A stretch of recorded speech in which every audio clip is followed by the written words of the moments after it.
Hello and welcome everyone, this is Kalabovich coming to you with another Storybook Brawl video, and we have new patch notes upon us, a new release.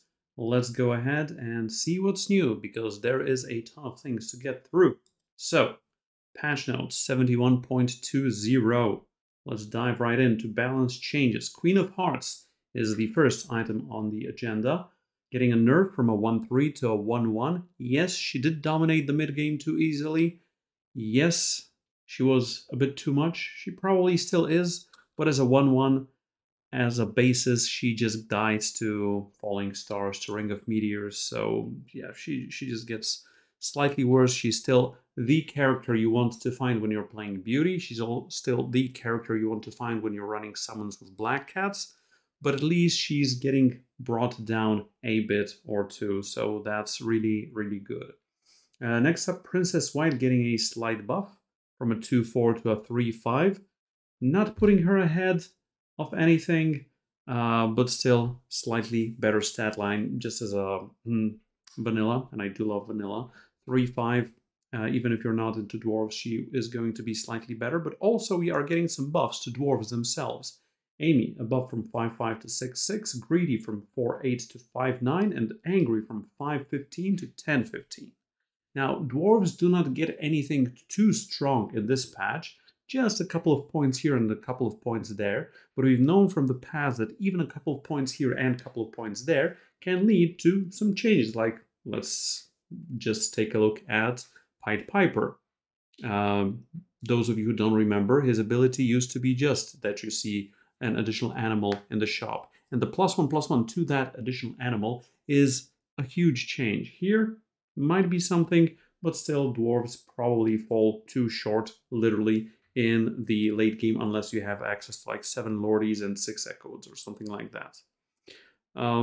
Copycat has not found a place in the current metagame, is not too well played, although I do tend to try to go for copycat strategies when I get Hermes boots, either with Monster Book or with Good Boy, depending on whether or not I have Crown of Crown of Atlas as well. But yes, it definitely has fallen out of favor. At 210, you might be seeing this kitty a bit more often, but it's not going to be that much more dominating. Same goes for Wombats in Disguise from 4-4 to a 5-5. I tend to keep buying Wombats slightly more often, and it is a good stat sink if you're handballing without any Spellweavers or Aeons or stuff like that, because then the resummoned character also gets the benefits of Wombat stats. So all these small changes are good, putting everything more on par with everything else, but it is not a dramatic change yet. Now, bigger change comes in the form of Hercules, going from a 20-20 to a 25-25, because basically this means that the quest is gonna get done in 4 swings instead of 5 swings. Also, this is huge. Just getting an early Hercules is one of the best things that can happen to you, especially that the level 6 treasures are such a huge swing, stat-wise and strategy-wise, more often than not. So this, from all these, I think the biggest 2 changes is Queen of Hearts and Hercules so far. Then probably Copycat. Then I would say Amy, more than Angry and Wombats. Anyway, boom, Hilda. Got a new name, now got a new job. She's a mage, an evil, a monster, and a mage, which actually puts her in a decent position for late game mages as well with Aeon, because she is going to be growing thanks to Aeon. So Aeon becomes that much more important for a lot more builds, because a lot more monsters are becoming mages as well. An even bigger change would have been Monster Book becoming a monster mage, an evil monster mage as well. But for now, boom, Hilda, sure. Let's try and find out, but she is gonna get played more, definitely. Heroes, Zelwa, getting down from 45 to 40. Such a change means that Zelwa is way too powerful. And he has been very powerful. I remember last week, was it? Where I won 3 consecutive lobbies starting with Zelwa in each and every one of them. So getting a huge discount on level 4, 5, and especially 6 for purchasing your characters is great and amazing, and, well, Yeah, the nerf here says that it's going to be difficult for you to survive with Zeloa later in the game, and I do agree with this. I also agree that the health buffering for some of the heroes is probably not the way to go when it comes to balancing heroes with one another. I mean, sure, for Grandmother, it makes sense. For Apocalypse, it also kind of makes sense because their abilities go off on level 6, so you have to survive until then. And right now you can die as early as 4-0, most often 5-0. So going for Zeloa, still Zeloa is very, very, very strong coming into the mid-game. Treasures. Radiant Prism changes its name to the World Tree. So a lot of jokes have to be rewritten. As they said, having 2 level 7 prisms didn't really make sense. And remastered art is coming soon to a Storybook Brawl client near you. But so for now, the World Tree, sure, it's still broken as hell. Book of Heroes. When one of your good characters attacks and kills an evil character, give it +2/+2 permanently. It is still not happening as often as possible. So it's still a very clunky treasure to get on level 2. Yes, it has the potential for a lot of high rolls. But, I mean, you have to be playing good characters, the opponent has to be playing evil characters, you have to attack and kill them, yada yada yada. So, yeah, could be a slight of a build-up as usual for Royals, because all Royals, aside from Cinderella and Queen of Hearts, are good. And I think this one is best with specifically Court Wizard in Royals, because this one will allow it to grow, sure. Might pick it up slightly more often or not skip it, but it's still not a great one. Yeah. New cards, Princess P. A level 6 good royal, finally. A non-quest level 5 or 6 in royals. This time it's a 10/10 that says I get double bonuses from supports, last breath, give the characters supporting me my attack and health this brawl. Is this huge? Well, yes it is. Let's say you want to be going for a slay strategy and you have your usual back row, of Baba Yaga and Reverse Mermaid. This is Evil Eye already onto Princess P. Upgraded? I'll have to check if it's get triple bonuses or not. Well, you know what? Let me check right now. What's the verdict? What's the wording? Characters level 6 Princess P. Princess P upgraded. I get triple bonuses from support. So it's not technically triple, it's plus 200%. And give the characters supporting me double my attack and help this brawl. Now this could be truly OP and amazing. And I do wonder if this works with Horn of Olympus, as I think it does. Give the characters supporting me. And your back row supports all the characters in the front row. So then Princess P dying would buff your whole back row. So it's kind of a good boy on steroids for those builds. Perfect Pop the Magic Dragon finisher. Okay, let's continue. I do like this one. Has the potential of being really, really broken. Also, we're getting a ton of new art. And I don't mean a couple of pieces. No, no, no, no, no. A ton of new art, as you can see here. Like dozens and dozens and dozens in spots that you might not even see. But I'm going to get through them in a moment. Some have been polished, some are temporary, some are remastered, but all of them look great. Okay, so remastered, Pop the Magic Dragon. You can see the colors popping up on this. We have a couple of remasters here. We have new Labyrinth Minotaur. Looks funny, looks Storybook Brawly, looks amazing.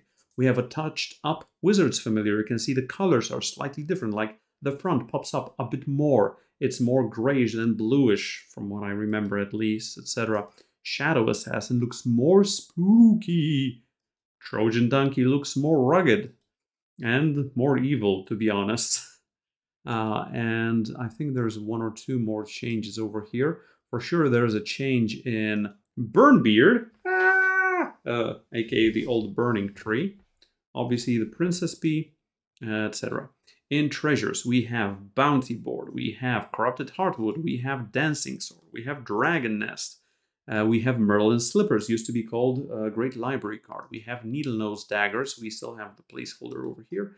But still, Ring of Meteors, Ring of Regeneration, Cloak of the Assassin, one of my favorite, Fancy Pants. Oh my goodness, they're so friggin' fancy.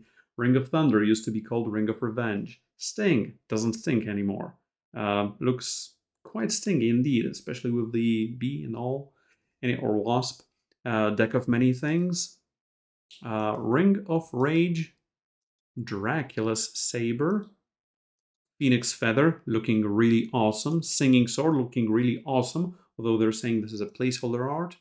Fairy Queen's Wand, the Round Table, and Excalibur, and the World Tree. And when it comes to spells, we have some new ones as well, but they're saying some are just temporary. I'm not going to name which are which, but still. Magic Research, Sugar and Spice looks really awesome. Flourish, I think this one is temporary.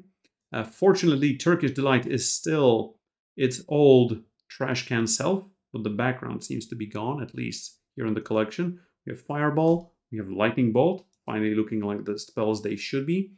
And was there one more? No? Okay then. Also, new features are emote selection in collection. So here, collection, emotes. I've already done a couple of things. So you can just drag and drop your emotes and then you will have them. And I don't think you need to have the specific hero that you are playing with. I mean, you have to unlock with Dracula, with purchasing the Dracula package, or with the Potion Master package, or with the Morgan Le Fay package, or something like that. But there's also a selection here that says, subscribe to untapped.gg to get this emote. I haven't tried doing this yet, but look how cool everything here is. Cupid. And we have, I don't know what this is, but it's crazy. And we have Lovable Bear and Hugs. And we have, watch this. All right. All right. Also, bug fixes and improvement. No more shared pools. Each player has a personal pool that doesn't empty. This change was already made for SBB 99 and we decided to make it standard across all modes. It simplifies things and wasn't a key gameplay element.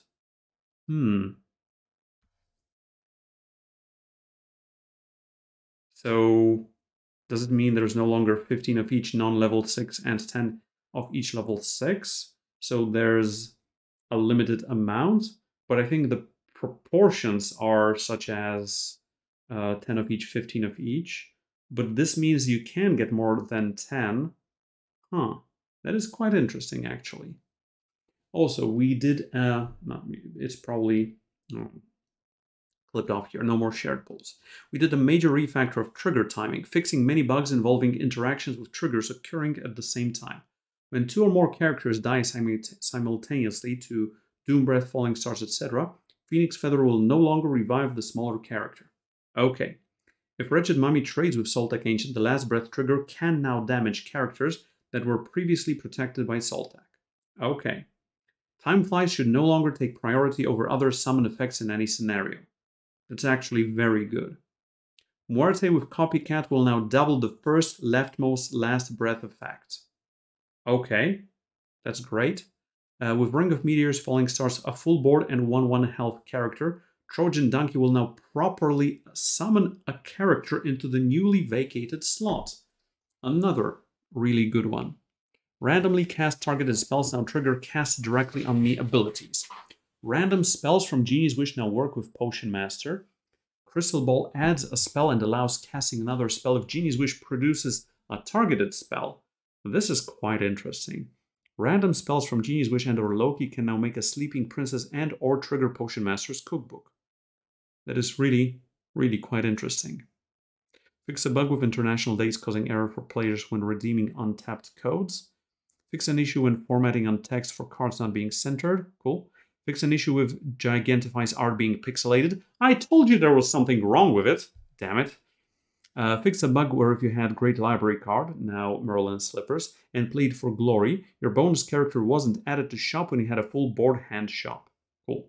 Fix the bug where Fate's Destined character was not added to shop if you had a Great Library card and you had full board hand shop. Great. Fix an issue with winning as hero in profile, not displaying your alt art hero costume if you had one. Add 3 new costumes and a new hero frame for Untapped. 3 new costumes and a new hero frame for Untapped. More info coming soon. Wait, is this somewhere here? In the unowned? In the profile? Wait. Winning as hero? No. Store. Bundles, skins, owned, heroes, nothing. Frames? I think that's the new Untapped premium members. Levels up after 3 months. Okay. And for the emotes, there you have it. All right, chat. A lot of changes, indeed, and most of them actually stuck near the end in bug fixes. I don't know what to think about the no more shared pools clause, and I think I will have to read into that. But as far as the rest goes, well, we can see that the game is still going full ahead in a really good direction. The balance changes are rather small, but the game seems to be holding in a good place. I mean, yeah, sure, everyone's going to complain that handball is too strong, etc. But it is still a fun game to play, and it is still an auto-battler in which when someone high rolls over you time and time again, you will get sick of it. But then, again, after a couple of games, you are going to get the high roll on everyone else, and you're going to feel awesome. And back again, and up again, and down again. Because this is a game with high variance, but it is a very cool and a very interesting game, where you can pick up a random, I don't know, Mordred, and play with it, and have so much fun that you couldn't even have imagined. Alright? Alright, so hopefully, see you at the tables. I'll have a chat.